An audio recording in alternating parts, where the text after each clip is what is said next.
Shri Ganapati Sharada Gurubhyo Namaha Ramaya Ramabhadraya Ramachandraya Vedase Raghunathaya Nathaya Sitaya Pataye Namaha.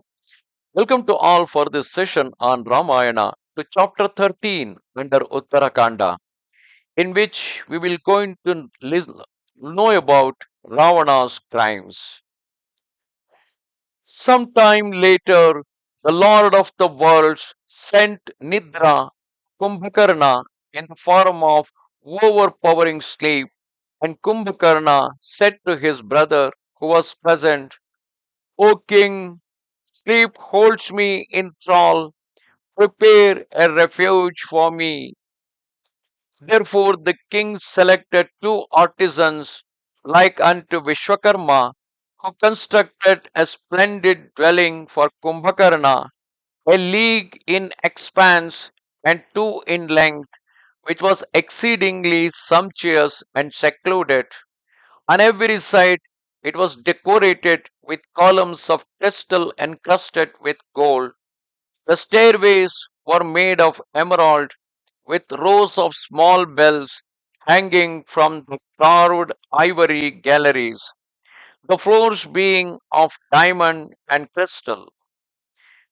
All should all should all should have been constantly and wholly happy in that place, which was enchanting and luxurious in every way, and which was built by Rakshasas and resembled a sacred cave in the Meru mountain.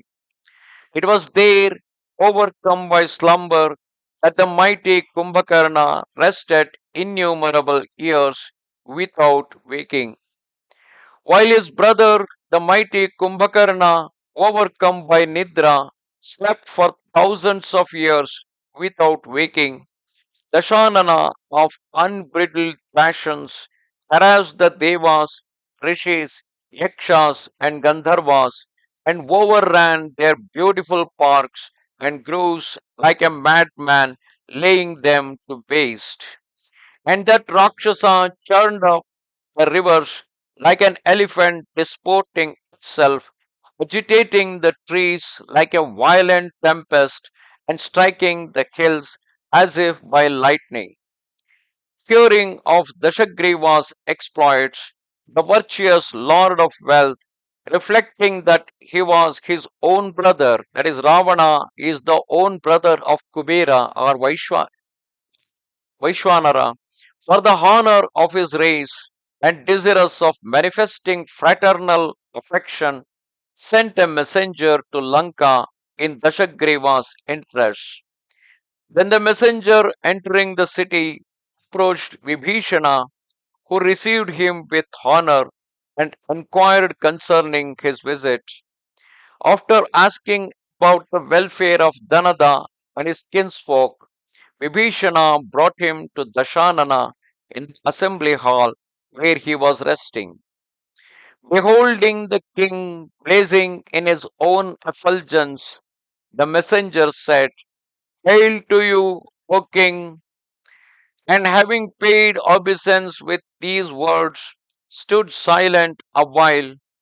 At that time, Dashagriva was reclining on a sumptuous couch adorned with rich coverings, whereupon the messenger addressed him, saying, O king, I bring you the words uttered by your brother in their entirety. Between us two, equality of conduct should exist as among others of our race. A truce to these evil deeds. From now comport yourself in a seemly manner, and if possible, take righteousness as your guide. I have seen the Nandana gardens laid waste, and it is said that the rishis have been persecuted. The measures that the gods are taking against you are known to me.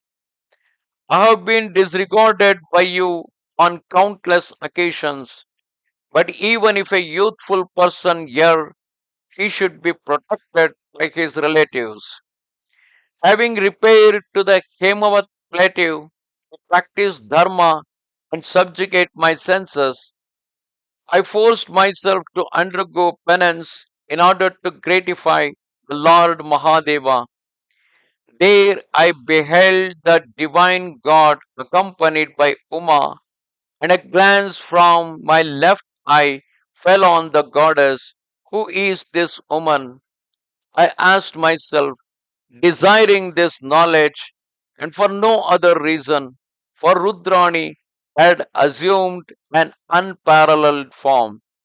Then the goddess, by her celestial power, consumed my left eye, which grew yellow, and the light became obscured as if by dust.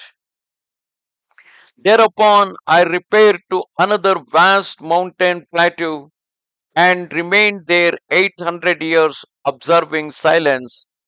Having completed that penance, the Lord Maheshwara came to me and highly gratified said, I am satisfied with your austerities, O virtuous and saintly ascetic. This vow has been fulfilled by me and by you, O Lord of Rishis. None other could have observed a similar mortification. These practices are extremely rigid, and I myself formerly followed them also.